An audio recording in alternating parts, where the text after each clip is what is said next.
Pues buenas tardes a todos y bienvenidos. Os agradezco el interés de estar aquí.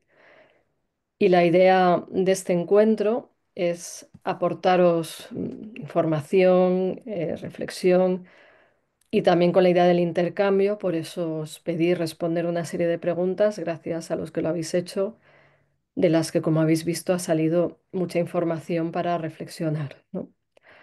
Voy a iniciar mi presentación un poco por estructurar la información y después pasaremos a un diálogo.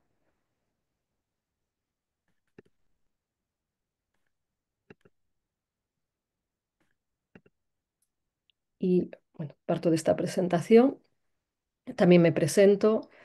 Yo soy Maribel Rodríguez, médico psiquiatra, experta en logoterapia y análisis existencial. Y en los últimos años me he dedicado a investigar el tema de altas capacidades, porque también por mi enfoque terapéutico, lógicamente, cada vez ha habido más personas buscando ayuda en este encuadre, que es el de atender en crisis existenciales, etcétera. Y además, en los últimos 20 años o más, me he dedicado a tender puentes entre psicología y espiritualidad. Y de aquí esta cuestión que me ha parecido que es integrable, que puede resultar útil.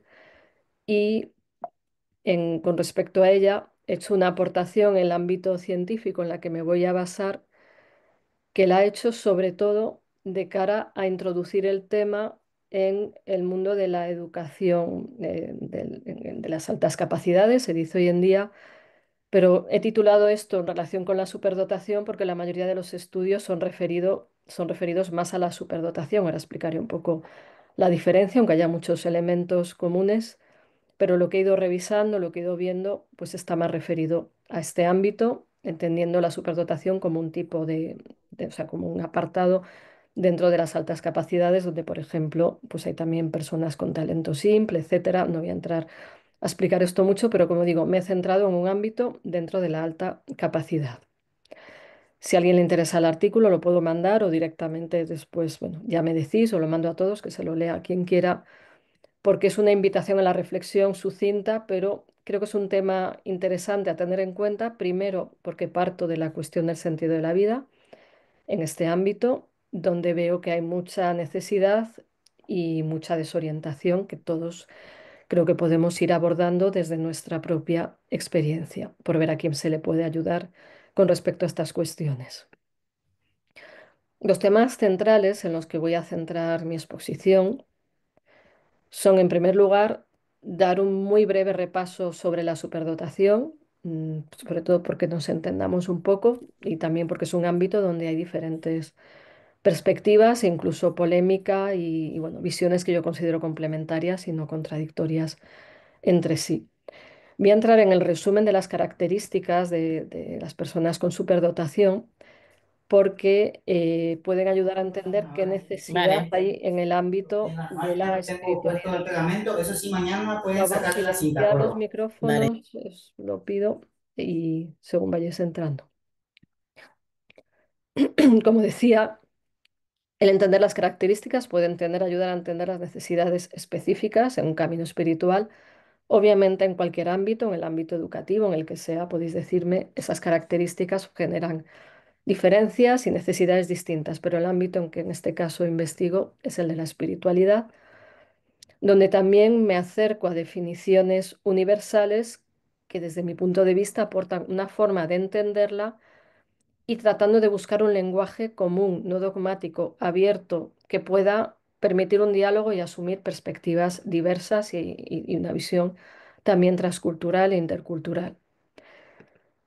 En la revisión que he hecho, en el trabajo que os he citado inicialmente, he tratado de buscar estudios previos, pero hay muy poco y de alguna manera, pues creo que también hay que hacer una revisión crítica de lo que han hecho otros autores, que por ejemplo han encontrado una correlación entre mayor inteligencia y mayor propensión al ateísmo, pero habría que entender por qué. O sea, en parte es así, pero también habría que entender qué condiciona que a mayor CI hay más propensión al ateísmo. No quiere decir que eso sea así en todo el mundo, lógicamente.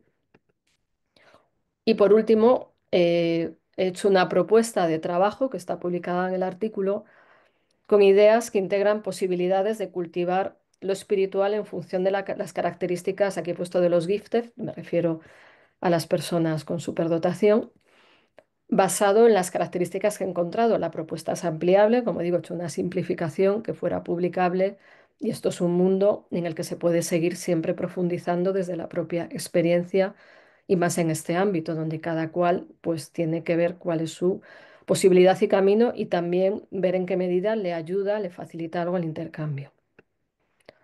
Voy muy brevemente a tocar el tema de la superdotación, que según muchos autores se refiere a habilidades intelectuales excepcionales que, por ejemplo, se reflejan en altas puntuaciones en los test de CI.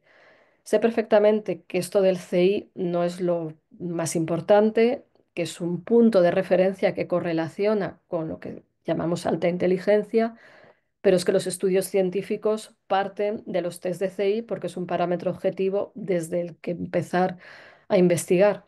Si no, pues aunque haya otro tipo de visiones, perspectivas de las que ahora hablaré muy resumidamente, pues cuando se hace una investigación tienes que cuantificar algo. Entonces hay correlación entre mayor inteligencia y CI.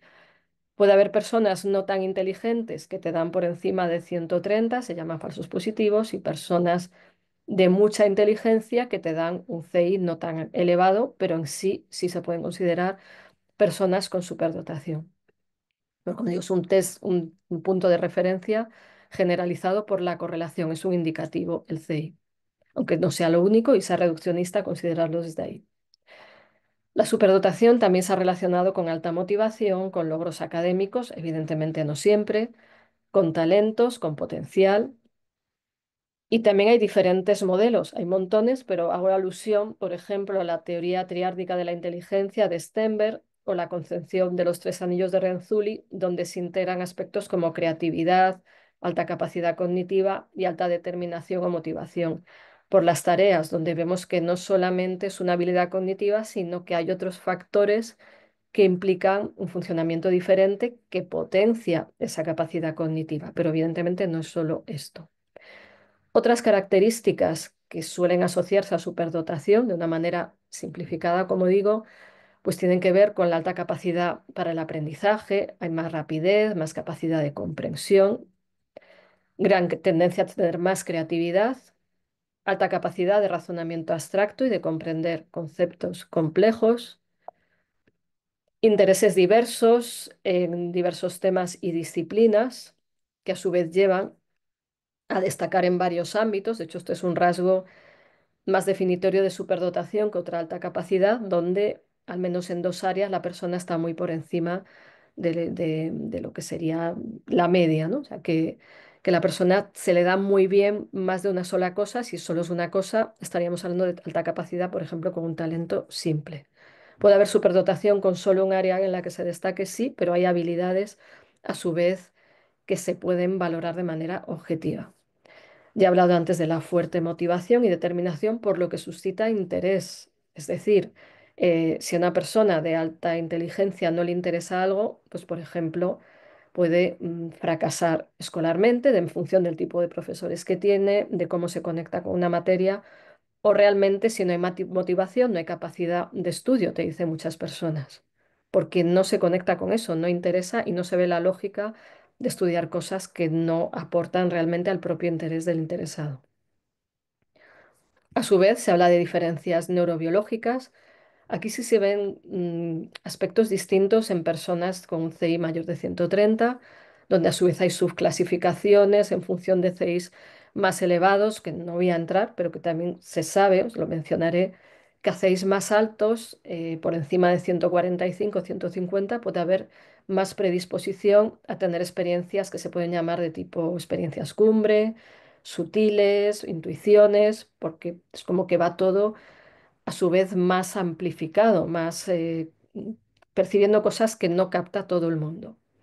Las diferencias neurobiológicas pues hablan de una mayor eficiencia en el funcionamiento cerebral, o sea, se gasta menos energía para hacer lo mismo que hacen quienes no tienen superdotación. Se habla de sobreexcitabilidades que tienen que ver con una reactividad mayor de emocional, sensorial, intelectual, psicomotora, imaginativa, o sea que ese sistema nervioso reacciona más frente a los estímulos, lo que lleva más intensidad y más capacidad de incluso de relacionar cuestiones que igual aparecen separadas en parte por el pensamiento complejo, pero también por una percepción que percibe patrones que otros no perciben y que permite, por esta, también ese funcionamiento cerebral con más conectividad interhemisférica, según algunos estudios, y con más sensibilidad, pues amplificar, tener una conciencia más ampliada.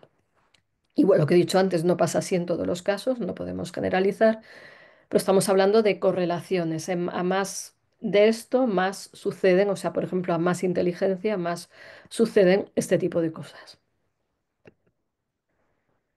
Voy a parar un momento en características psicológicas que, según he ido pensando y revisando, considero que pueden influir en la forma de vivir la espiritualidad.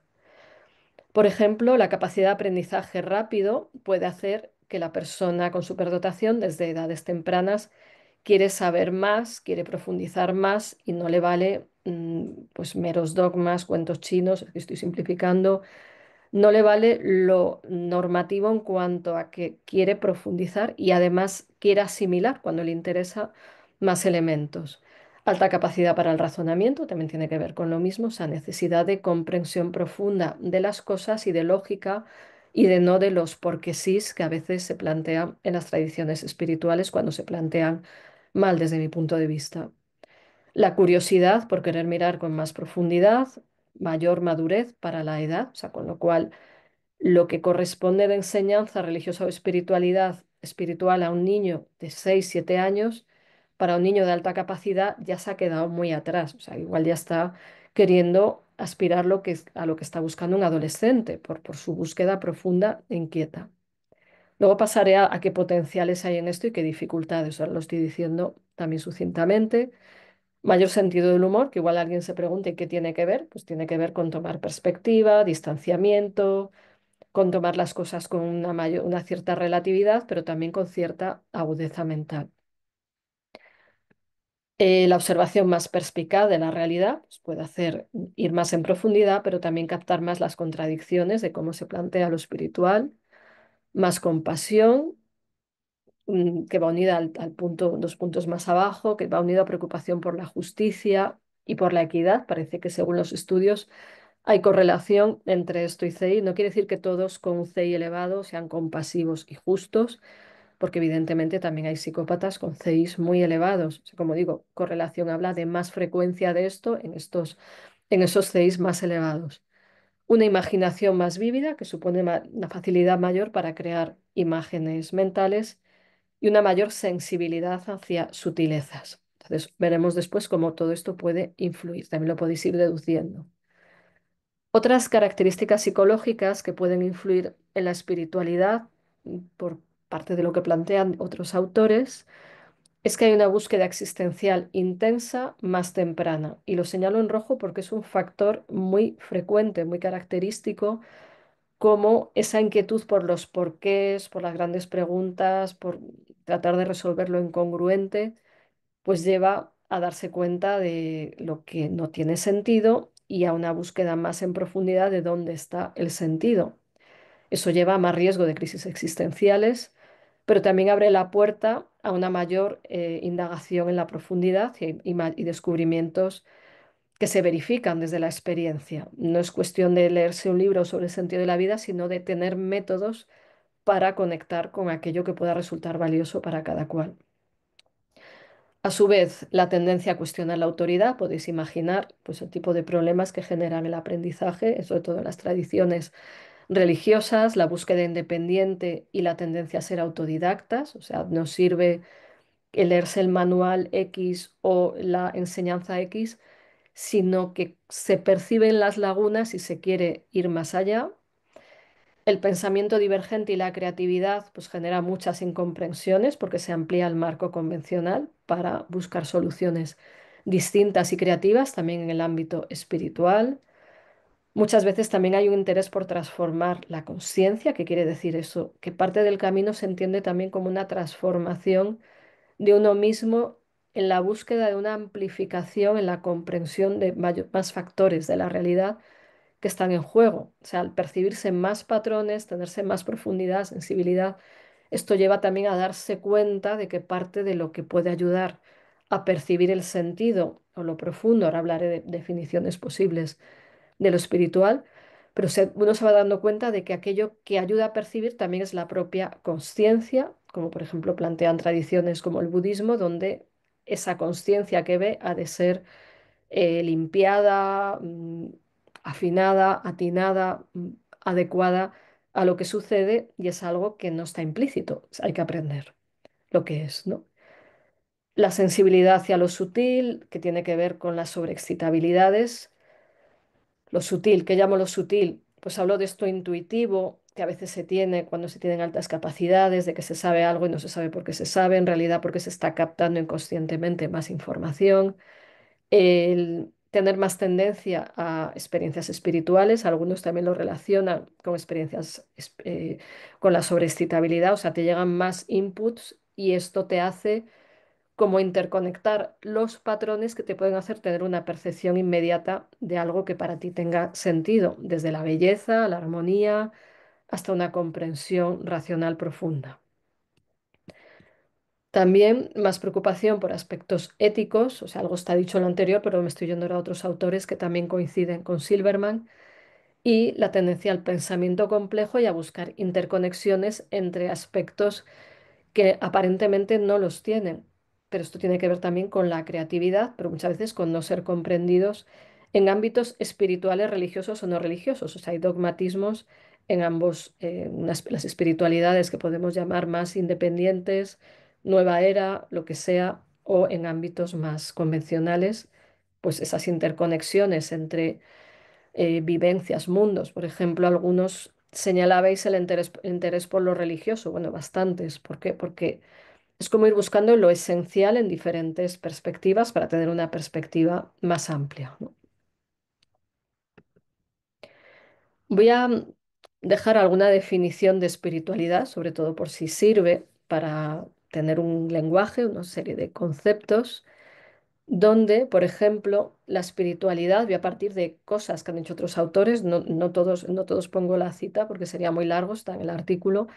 Pero, por ejemplo, autores como Viktor Frankl señalan que la espiritualidad se puede considerar una dimensión esencial y más profunda del ser humano, como algo radical que en el fondo está en nosotros, pero que no siempre estamos conectados con ello y que estar en conexión con ello nos aporta libertad, discernimiento, fortalezas, según testimonios y según diversos enfoques de psicologías como la de Frankl, que es la de la logoterapia y el análisis existencial. Y no se refiere a lo religioso, se refiere a algo sutil, inmaterial. También hay que aclarar que no estoy hablando de religión, sino de algo que, aunque las religiones lo cultivan, va más allá de ellas. También la espiritualidad se puede entender como un tipo particular de experiencias sobre aspectos sutiles de la existencia que tienen que ver con la armonía, con la belleza, con experiencias inusuales, lo que llamaba Maslow experiencias cumbre, para otros son experiencias que llaman estados alterados de conciencia, experiencias místicas, aunque el término místico esté muy desvirtuado, experiencias especiales, diferentes, profundas y también como un aspecto natural de la conciencia humana que favorece su desarrollo, hablando de ese tipo de experiencias. Como un tipo de relación, también puede entenderse, ¿y relación con qué? Relación con otros seres humanos con los que se conecta verdaderamente, relación con una realidad trascendente que para algunos es personal, para otros es impersonal, pero una relación donde se da un tipo de encuentro que podemos considerar más verdadero, trascendente, etcétera, como una forma de vida que incluye meditación, prácticas de discernimiento, ética, amor, compasión, oración, según cada cual lo viva, pues como una forma de estar en la realidad, como algo que aporta sentido a diferentes aspectos de la existencia. Ya sé que esto es un poco abstracto, pero creo que intuitivamente comprendéis.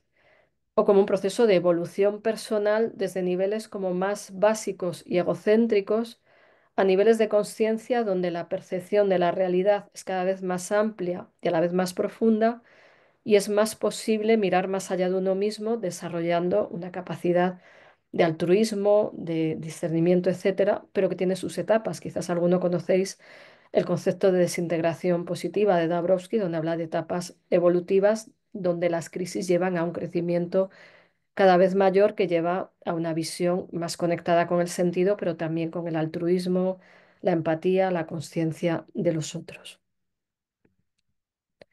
Y también hay quien habla de necesidades espirituales, por ejemplo, en el ámbito de los enfermos terminales que específicamente refieren necesidades conectadas con elementos inmateriales, sutiles o incluso religiosos de cara a esa confrontación con la muerte. Sobre necesidades espirituales también hay mucho investigado, aunque no en este ámbito, pero es otra forma de entenderlo. Son como varias perspectivas lo que os estoy mostrando, ¿no? Esta definición de Zimbauer y Pargamen me parece bastante amplia, completa, y os la leo por si sirve para la reflexión. Y dicen, por favor, silenciad, que estoy viendo por ahí algún sonido, que la espiritualidad ha llegado a representar los esfuerzos de los individuos por alcanzar una variedad de metas sagradas o de objetivos sagrados o existenciales en la vida, como la búsqueda de sentido, la plenitud, el potencial interior y la interconexión con los demás. Os dejo releerlo, que yo creo que es un poco, o sea, mezcla muchas cosas.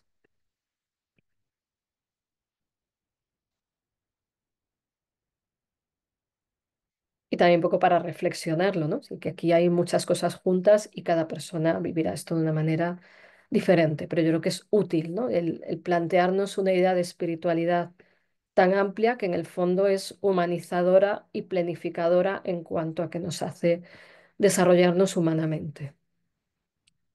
También existe el concepto de inteligencia espiritual, que se señala como una habilidad de utilizar un enfoque multisensorial, es decir, captando muchos elementos de la realidad y como enfoques que incluye intuición, meditación y visualización para acceder al propio conocimiento interior y aprovecharlo para resolver problemas de naturaleza global. Es decir, que esta inteligencia usaría herramientas de las tradiciones espirituales que llevarían una conexión profunda con lo esencial de uno mismo, podemos decir, y que a su vez eso serviría de ayuda a otros. En la medida que uno se conecta, puede aportar ayuda, puede aportar ideas con su creatividad, con su autenticidad, con ser él mismo. Voy a pararme entonces respecto a lo que hemos visto en diferenciar potencialidades, deduciendo todos estos factores de dificultades. Entonces, cuando se tiene superdotación y se quiere cultivar un camino espiritual, ¿hay alguna ventaja? Yo creo que ahí está, lo que llamo potencialidades de desarrollo. Para un mayor desarrollo por la capacidad de aprendizaje, razonamiento, sensibilidad, eh, mm, ahondamiento, ¿no? O sea, como que hay una búsqueda más allá de lo que a uno le dan por sentado. Entonces, en la medida que lo cultives, puedes crecer más, tienes más herramientas. Hay una sensibilidad que posibilita una percepción más sutil, por ejemplo, frente a prácticas espirituales como la meditación, la oración, ciertas músicas sagradas, ciertos sonidos, estar en contacto con la naturaleza, pues se te abre la puerta con más facilidad, siempre y cuando no haya grandes bloqueos y no esté interfiriendo la mente, que eso es una de las dificultades de las que luego voy a hablar. Más posibilidad de experiencias diferentes, y aquí cada uno es cada uno, pero cada uno es más cada uno en la medida que se separa de la norma habitual. Entonces, aquí es muy importante respetar la originalidad y la diferencia sin querer encasillar a nadie y sobre todo respetarse uno mismo en sus diferencias. En función de eso estará su propio camino.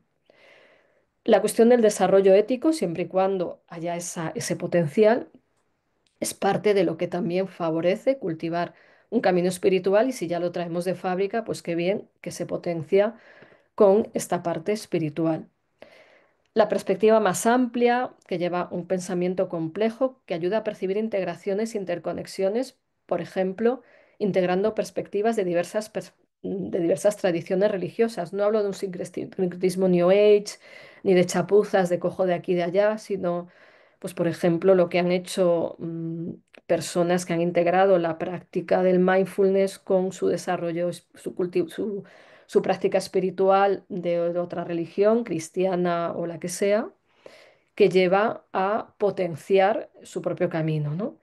O cómo prácticas como el yoga pueden facilitar una integración cuerpo-mente que a su vez potencia el crecimiento espiritual, y las sobreexcitabilidades llevan a una mayor conectividad y conciencia del cuerpo siempre y cuando se enfoque adecuadamente, ¿no? Entonces, se puede tener más capacidad de tener un pensamiento en red, integrativo, donde se ve una perspectiva más global, donde cada perspectiva de conocimiento filosófica o religiosa es como una cara de una verdad más grande, ¿no? O sea, como que recuerdo alguien que me decía que es como que cada cultura recibe como un trozo de la verdad. Hay un dicho de Rumi, místico musulmán, que él dice que la verdad era un gran espejo que se partió en trozos y cada persona encontró un trozo y creía tener la verdad, ¿no? Entonces esto ocurre, yo creo, a veces con los dogmatismos. De ese gran espejo recibirá un trozo y esto es todo lo que hay, ¿no? Entonces yo creo que desde la superdotación se capta que hay otros trozos del espejo que vienen de diferentes filosofías, tradiciones, personas, etcétera, sin quitar que cada cual siga su propio camino dentro o fuera de una tradición religiosa. La cuestión es cómo crecer humanamente dejando ser quien es uno sin forzarse a encasquetarse en corsés que no le corresponden. Obviamente la mayor creatividad, originalidad lleva independencia, y yo creo que también grandes reformadores de tradiciones religiosas, grandes místicos, personas inspiradas, grandes sabios, en parte tenían una alta inteligencia para poder comunicar su propia experiencia, su propio conocimiento, no solo cognitiva, hace falta mucho más que una inteligencia cognitiva, pero las personas independientes en el ámbito no solo espiritual, también en el ámbito de la ciencia, de la filosofía, los originales, nos han ayudado a crecer, y esto va unido a la superdotación en general y favorece caminos diferentes que pueden enriquecer a otros. Yo creo que también así es como hay que verlo. Si mi camino es diferente, hago cosas distintas, si lo comparto con otros, quizás nos enriquecemos mutuamente, aunque haya caminos distintos, ¿no? Sin que cada cual pierda el camino que considere. También ya he dicho, esto ya está dicho previamente, capacidad de más evolución de la consciencia, aclarando que inteligencia cognitiva no siempre es consciencia. O sea, alguien puede tener un dominio muy grande de las matemáticas y no tener conciencia del sufrimiento en el mundo, ¿no? Entonces, hay esa posibilidad, pero hay que cultivarla y ponerla en práctica. Y obviamente la búsqueda más intensa lleva más descubrimientos, a veces, como veremos, más solitarios, precisamente por las diferencias. Puede haber más incomprensión en la búsqueda, de esto ya habéis referido varios en las respuestas de lo que os he mandado. O sea, eres diferente, eres divergente, eres creativo, descubres cosas distintas, propones ideas que se salen del marco, y entonces se puede ser aislado, incomprendido y confundido con un estúpido. Hay una idea de un autor americano, Ken Wilber, que habla de cómo desde cierto nivel de conciencia lo que está por encima, como no se entiende, se ve como si estuviera por debajo. Es decir, que quienes están por delante de alguien, por ejemplo, con pensamiento dogmático, son vistos como si fueran niños porque no encajan su esquema, que haya algo más adelante de lo que esta persona concibe, ¿no? Entonces, si vas por delante de alguien que no ha dado ni un paso en tu dirección, puede pensar que es que tú no estás entendiendo nada, cuando en realidad estás entendiendo mucho más de la persona que supuestamente te está enseñando. Y como pues, puede haber miedo, rigideces, etcétera, te quedas con la incomprensión. Más crisis existenciales, porque a veces se perciben las incoherencias del mundo y no se tienen las herramientas para conectar con la posibilidad del sentido, o para ir más allá de lo que se ve de manera inmediata. Y también porque las crisis existenciales implican una reformulación de los propios mapas con los que vivimos. A veces no hay sentido porque la realidad no encaja en mi mapa, pero es que igual lo que no sirve es mi mapa, mi sistema de creencias con respecto a lo que es la realidad, ¿no? Obviamente las dificultades cuestionando la autoridad. Cuando se tiene más inteligencia, no se asume la autoridad porque es autoridad, sino porque hay una autoridad intelectual o moral que está viva. No es, yo es que estoy 3 rangos por encima de ti, sí, pero si sabes menos, no me sirve lo que tú me dices. O sea, sirve la autoridad que es sólida, la autoridad que tiene sabiduría, pero cuando hay inteligencia no sirve la autoridad autoritaria, porque lo que hace es restringir, comprimir, y es la que tiene miedo de que tú crezcas más que él y es quien quiere mantener el estatus o unos estándares porque esto siempre se ha hecho así. Voy a un ejemplo del budismo, por si os sirve, que es curioso, sencillo y gracioso a la vez, de un maestro que cada vez que hacía meditación tenía un gato y lo ataba. Entonces, cada vez que el grupo hacía meditación, ataban al gato para no ser molestados por el gato, no ser distraídos. Pues el gato muere, pasado un tiempo muere el maestro, y cuando van a meditar, dice uno, tenemos que buscar un gato para atarlo. Esto ocurre a veces en las tradiciones. Lo que tenía un sentido en un momento dado, había un gato, había que atarlo porque no les dejaba concentrarse en la meditación. Pasan 20 años, ya no está el maestro ni gato, y como siempre se ha atado un gato, ahora hay que buscar un gato para atarlo, ¿no? Entonces, alguien inteligente se da cuenta de que es que ya no necesitamos un gato para atarlo porque no hay un gato y esto es una pérdida de recursos, energía y tiempo. Y es la falta de actualización, desde mi punto de vista, a veces de ciertas estructuras institucionales, y de esto también hablabais bastante. Por otro lado, otra dificultad cuando hay tanta incomprensión, soledad, la autoridad que me encuentro es que no me sirve para nada, es llegar a ser autosuficiente, pero ahí hay un riesgo de caer en un solipsismo, un narcisismo, no hay nadie tan listo como yo sé. No es tan común porque también está el perfeccionismo, la autocrítica, la inseguridad, todos los golpes que se han recibido por ser diferente en caso de que se hayan recibido, pero el aislamiento puede llevar a absolutizar la propia perspectiva y ahí pues se ha de apelar a la humildad y a que por muy inteligente que se sea, pues no se abarca todo, ¿no?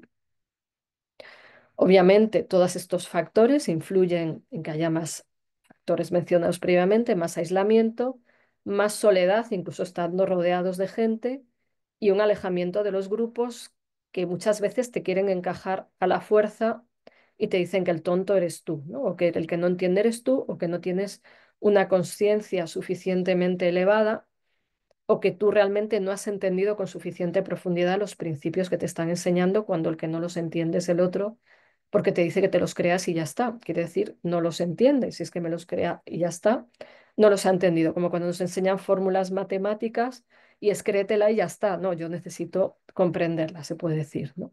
Pues esto es lo mismo, se necesita comprender porque si no puede ser uno mismo el que al ser rechazado, por un lado aislarse, pero al ser rechazado por los que piensan de manera convencional o rígida, tienda a la autoculpabilización, pues seré yo el que hace las cosas mal, porque a su vez el perfeccionismo unido a la inteligencia, la conciencia de los propios límites cuando no se cae en el narcisismo, pues le lleva a pensar a uno que está fallando en algo, que realmente no es tan espiritual, que realmente lo espiritual no interesa porque está lleno de dificultades, dogmas y, con perdón, estupideces muchas veces.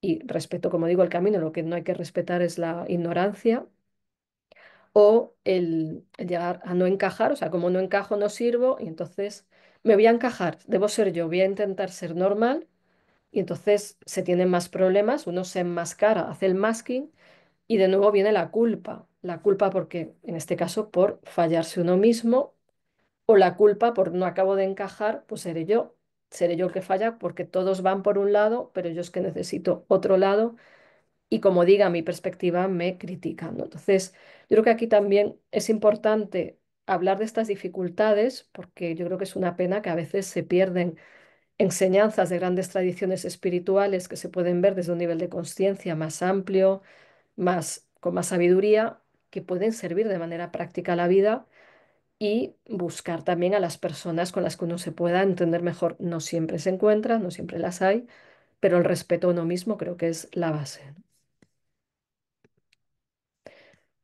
Aquí dentro del artículo que he mencionado inicialmente, he hecho una abstracción, sobre todo para ayudar en el ámbito educativo a pensar en esto. Luego aquí podemos verlo de muchas maneras, pero planteaba que al menos se pueden ver tres partes a cultivar: la interioridad, o lo que ocurre dentro de la persona y su proceso de autoconocimiento, lo que ocurre en el exterior, tanto de manera individual, sus comportamientos y mundo externo y los otros, y la integración de lo de dentro y lo de fuera. Es algo un poco simple, pero es por generar un lenguaje, tener un modelo, tener un mapa, ¿no? Entonces, por ejemplo, en el cultivo de la interioridad, pues, ¿qué tal si se nos hubiera enseñado introspección, autoconocimiento y los métodos ancestrales que existen desde hace siglos para potenciar esto? que, como plantean místicos de todas las tradiciones, el conocimiento de sí es lo que lleva al conocimiento de lo más profundo, incluso de Dios en las religiones teístas, ¿no? Pero también lleva a la libertad, a mayor conciencia, a mayor profundidad y como consecuencia mayor felicidad. El camino también hacia la autenticidad y hacia el desenmascaramiento, no porque tengamos que decir todo lo que pensamos, sino porque el desprenderse del encaje forzado y el ser como ser es con sencillez, entendiendo que el otro, sea o no con alta capacidad, hará lo que pueda, nos puede permitir en la vida, a cualquiera, tengas o no alta capacidad, puede permitir llevar una vida más real que cuando se intenta encajar en lo que uno no está, ¿no? A veces es un mecanismo de defensa lógico, pero cuando estamos haciendo un camino de profundización, decirse la propia verdad y vivir desde esa verdad, aunque uno no le cuente a todo el mundo si tiene o no alta capacidad o es que soy muy espiritual, o sea, eso sería una especie de exhibicionismo. O sea, me refiero a dejarse ser quien se es, expresando lo que corresponda en cada momento. También prácticas de contemplación y meditación para desarrollar más conciencia interna. Hay prácticas como más introspectivas que favorecen esto, que son interesantes, otras son más extrospectivas, me lo acabo de inventar, o sea, como mirando hacia el exterior. El cómo ir conociendo esa parte, o sea, conocernos mejor, posibilita un mayor desarrollo de nuestra identidad auténtica y también una mejor regulación en función del conocimiento de lo que uno es. O sea, si conoces las características de la mente de alta capacidad, y entiendes que es un motor más potente que como aceleres mal te estampas contra una pared, ya puedes empezar a regularte mejor. Si entiendes que parte de lo que sucede ante la angustia es que tienes unas sensibilidades mayores, pues hay formas de aprender a modular esto, etcétera. También el cultivar un sano discernimiento. Ser inteligente no implica saber discernir, saber siempre elegir lo correcto y a veces la sobreinformación lleva a la parálisis por el análisis. Entonces también ahí priorizar es muy importante, por ejemplo. En la vida exterior podemos diferenciar lo que podemos llamar individual, o sea, lo que yo expreso objetivamente hacia el exterior a través de lo que también me conozco, mi propia conducta, incluso mi funcionamiento corporal, vuelvo a las sobreexcitabilidades. Si hay más sensibilidades sensoriales y sé que mis reacciones son por esto, es más fácil que pueda modularme no reprimirme, sino acoger esto, dirigirlo en una dirección más creativa, hacer actividades o cosas que permitan canalizarlo, etcétera. Pero también esto forma parte de una práctica espiritual en cuanto a que lo que pesa en la vida son los hechos. Alguien puede ir de muy elevado, muy espiritual, pero si es un maltratador psicológico es mentira. Hay mucho gurú, narciso espiritual que dice que su interioridad es muy elevada y luego sus conductas dejan mucho que desear. Entonces hablo de una congruencia, ¿no? Y habría como también una parte colectiva, objetiva de esa vida exterior que tiene que ver con relaciones interpersonales, como la capacidad de amar, la capacidad de mentalizar, que es la capacidad de mirar los propios pensamientos con perspectiva a distancia y poder elaborar juicios racionales sobre ellos, es decir, es un autodistanciamiento consciente que permite trascender el propio nivel de pensamiento para ir más allá. La ética, la autotrascendencia, ¿qué quiero decir con esto? Que si somos muy espirituales, pero no cuenta el mundo ni los demás y nuestros hechos no lo representan, eso es una vida espiritual muy limitada, muy pobre, ¿no? Las relaciones con el mundo, lo que uno aporta al mundo que le rodea, y a su vez, para muchos, la relación con una realidad trascendente que puede ser o no teísta, puede ser o no un Dios personal. O sea, hay mucha variedad en nuestro mundo, pero incluso los budistas que no creen en un Dios personal hablan de la relación con un absoluto, que es lo que te lleva a la percepción de la realidad y tal y como es, y que eso significa iluminación, y que es difícil, porque percibir la realidad tal y como lleva un proceso de mucho crecimiento interno y de discernimiento y desarrollo de la conciencia. A su vez, pienso que es importante integrar esto, no solo lo pienso yo, está dicho en todas las grandes tradiciones, generar coherencia entre dimensiones interiores, exteriores, entre cuerpo, mente, espíritu, como lo entienda cada cual, y también porque integrar interior-exterior, por ejemplo, puede compensar el exceso de subjetivismo, por ejemplo, en personalidades más introvertidas, más en su mundo, entonces relacionarse un poco con el exterior sin violentarse y entender que somos seres en relación puede posibilitar no meterte en tu mundo que puede acabar siendo algo narcisista, o lo contrario, cuando alguien es excesivamente complaciente y solo vives hacia el exterior y no escucha su necesidad interior, pues eso te agota, te desgasta, o incluso el activismo del que se cree que es más espiritual porque está haciendo una cruzada personal o colectiva, ¿no? Es un esquema general para reflexionar, o sea, es como una propuesta donde cada cual se puede mirar y pensar que puede cultivar más en función de lo que le falte o de aquello en lo que carezca. En el artículo os voy a mostrar un esquema, voy un momento al artículo, porque es un esquema largo para meterlo en una diapositiva, para entender un poco alguna posibilidad de propuesta y, como digo, siempre respetando el ámbito personal de cada cual. Voy a compartir el esquema. Entonces, por reflexionar sobre esto, ¿no? O sea, aquí he hecho este esquema de el ser interno o interioridad, se dice mucho hoy en día, lo externo individual, lo externo colectivo y la integración de ambos. Y voy a algún ejemplo, como en el inner self, interioridad, el favorecer el autoconocimiento desde la autoobservación de procesos internos, meditación centrada los estados internos, el discernimiento.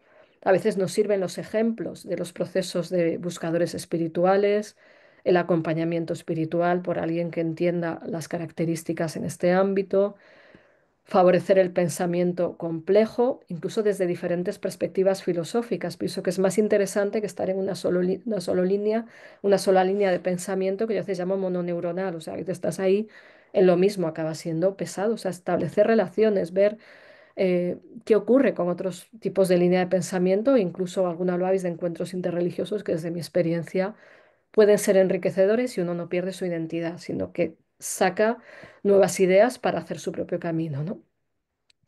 En lo interior, favorecer la independencia, la libertad, el aprendizaje por uno mismo, porque eso va dentro de la alta capacidad y más en la superdotación. Favorecer el desarrollo de la conciencia, favorecer la perspectiva, por ejemplo, de Dabrowski, enseñarla, comentarla, a veces la psicoterapia, favorecer la creatividad desde donde cada uno quiera. La imaginación y técnicas como hipnosis, meditación, a veces amplifican la percepción del espacio interior, como he podido comprobar en psicoterapia, ¿no? En lo externo, desarrollar capacidades de observación, observación del propio comportamiento en diferentes situaciones, observación de de la realidad externa. Eh, Aquí técnicas como el mindfulness, esa es conocida, por eso la menciono, pues pueden ser útiles. Para lo introspectivo está más la imaginación activa, o técnicas que van a la visualización de imágenes y partes de uno mismo. En el budismo Vajrayana hacen más técnicas de visualización interna, en fin, cada uno pues, que busque, investigue o que aprenda de lo que considere, ¿no? La actitud fenomenológica, que tiene que ver con buscar la percepción de los fenómenos en sí mismos sin interferir con los propios mapas mentales, la contemplación de lo externo. En lo externo colectivo, también desarrollar habilidades de observación del comportamiento de otros y del propio, o sea, qué ocurre en las relaciones. Cuando somos observadores de qué ocurre, uno es más libre frente a qué piensan de mí o estoy siendo correcta o incorrecta y puedes aprender mejor. También hay técnicas de mindfulness interpersonal que son interesantes, que se aplican a las relaciones, también esa fenomenológica, actitud fenomenológica en los grupos, contemplar lo que ocurre en los grupos, en los vínculos, etcétera. A su vez, la enseñanza de valores humanos con estrategias prácticas de crecimiento personal, eh, mm, plantear aprendizaje basado en la solución de problemas, actividades grupales, discusiones, pero enseñanzas en diálogo, en debate, incluso presentando dilemas morales, estudiando la vida de pacificadores o maestros espirituales. Esto lo revisa algún experto también en alta capacidad como algo que verifica en la práctica que ayuda, que amplifica la visión, ¿no? Estimular o alimentar la comunidad y la relación dimensional, pero claro, si la comunidad que te encuentras tiene un nivel de conciencia donde no encajas, pues puede haber mucho sufrimiento, pero favorecer los encuentros. También en parte por esto estoy haciendo esto, ¿no? Favorecer el encuentro, el diálogo, la escucha y ampliar quizás alguna de vuestras ideas o estimularos a pensar en esto, ¿no? Y luego la integración, el estimular la cuestión del sentido de la vida, porque por ejemplo desde la logoterapia se plantea que el sentido parte del autoconocimiento, pero se vuelca hacia el mundo y se da en relación, y que hay más sentido por lo que podemos aportar que por lo que recibimos. O sea, que lo que yo aporto, no hablo de una explotación utilitarista, no hablo de algo forzado, sino que cuando yo descubro lo que hay de mí de valioso, espontáneamente lo puedo aportar. Aquí técnicas como el diálogo socrático, estimular la reflexión sobre el sentido en diferentes dimensiones de la vida, las reflexiones existenciales, también meditación y contemplación centrada en este tipo de problemas, estimular pensamiento simbólico de manera individual, fomentando la creatividad, porque está ahí, ciertas prácticas espirituales colectivas con símbolos. En casi todas las religiones hay símbolos a lo que nos remiten es esa, la integración interna. Casi todos los símbolos son de integración o de conexión y estar en relación con ello de una manera consciente y no mágica puede favorecer ese desarrollo interior. Bueno, diálogos, que ya lo planteé de alguna manera, el conocimiento de las religiones, obviamente, si tuviéramos mentores o modelos, pues sería útil, ¿no? Tener a personas que ya han hecho algún paso más en el camino sin imponer y obviamente crear ambientes que favorecen una espiritualidad, añadiré ahora mismo, libre. Puede haber muchas más formas. Bueno, aquí he hecho un esquema, una abstracción para invitar a pensar en el ámbito de las altas capacidades, en el tema educativo, porque creo que es una asignatura muchas veces pendiente, que todo se centra en el rendimiento, explotación del talento, eh, desarrollo cognitivo, pero que la educación y el crecimiento me parece más completo cuando se tienen en cuenta estos aspectos. Bueno, pues hasta aquí la introducción que os quería hacer. Ya vamos a ver un poco el resumen de vuestras respuestas, comentándolo brevemente, porque creo que es interesante que en primer lugar os hacía la pregunta de qué es para ti la espiritualidad. Como veis, es muy diverso, ¿no? O sea, hay muchas perspectivas, creo que todas válidas, respetables, nadie puede juzgar cómo cada uno vive esto y tiene que ver con aspectos ya mencionados, el sentido de la vida ya está ahí, la búsqueda, querer saber más, el profundizar y muchas formas distintas sin poneros de acuerdo conmigo, pues veis cosas en las que hemos coincidido que yo creo que son útiles ver unos los de otras. Por eso os lo he mandado, no por leerlo ahora porque sería pesado, sino por tenerlo presente, ¿no? ¿O qué piensas que te ayuda a cultivar la espiritualidad? Aquí hay un montón de ideas que valen tanto para personas superdotadas como no. O sea, luego pasa que alguien con superdotación pues se va a implicar más, igual tiene que combinar varias metodologías para que esto sea más rico, menos aburrido e incluso ir cambiando de una cosa a otra y hacer como un traje a medida. Creo que en este caso de nada sirve, ojalá fuera así para todo el mundo, pero cuanto más inquieto y profundo es uno, más se compromete en su propio proceso de crecimiento y más diversidad de elementos prácticos es necesario desarrollar. Y creo que es muy importante en el caso de una alta inteligencia el trabajo empíricamente comprobado. Es decir, si uno se pone a probar de una cosa o de la otra, tiene que comprobar qué le hace crecer, tiene que comprobar a nivel experiencial, desde mi punto de vista, y mi experiencia, la espiritualidad es algo que es empírico, no es me creo teoría, sino que yo lo compruebo, verifico, hago una práctica de meditación, hago un retiro o leo tal cosa, y entonces eso va conectándose con lo que yo soy y me ayuda a crecer. Entonces yo creo que si no es empírico, cuando hay alta capacidad, no sirve de nada, empírico es comprobable, validable en cuanto a que me aporta y reproducible por personas que sean similares, ¿no? Por otro lado, las dificultades de las que habláis, pues son muchas. Aquí hay una larga lista y he hecho una síntesis. Eso que no habéis contestado todos, pues sería respondido pues como una tercera parte de los que estáis y mirad todo lo que planteáis de las dificultades, ¿no? Se repite muchas veces los problemas con instituciones religiosas, pero creo que es lo mismo que pasa con las instituciones educativas y la alta capacidad, o sea, que no se entiende, que no se respeta la forma de aprendizaje, que se cae en simplificaciones, rigideces, o sea, lo mismo que ocurre en el colegio, la universidad, yo creo que ocurre en las instituciones religiosas y de una manera aún más grave, ¿no?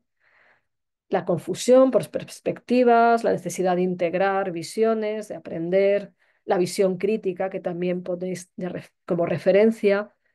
Aclaro esto de rechazo del yo, que quizás no se entiende como que en ciertos ambientes más ligados al oriental hay tanto empeño en el yo no existe que se usa para anular al que es diferente, para homogeneizarle con los demás, ¿no? O sea, creo que a veces esto incluso es manipulativo, ¿no? Tu yo no existe, luego no me vengas con tus historias, es tu ego, ¿no? O sea, hay una parte del yo que es sana y otra que es falsa y narcisista. Entonces, el yo existe en la medida que construye nuestra realidad y es la base sobre la que construir cualquier camino en la vida. Y las diferencias que implica tener superdotación, que obviamente pueden pasarle a personas sin este factor, pero que se dan más frecuente y simultáneamente cuando hay superdotación y que implican pues necesidades distintas. Igual que a los niños de alta capacidad, pues se les requiere necesidades distintas como cualquier niño que sea diferente, cualquier adulto diferente en lo que sea. Pero aquí voy con respecto a vuestras preguntas, ¿no? O sea, cómo os dais cuenta, los que habéis hecho la reflexión, de que tener superdotación implica diferencias, a veces ventajas por una inquietud mayor y una sensibilidad mayor, pero a veces inconvenientes de los que ya he hablado, la discriminación, dificultades para encajar, desánimo al percibir la incongruencia, el mal, etcétera, ¿no?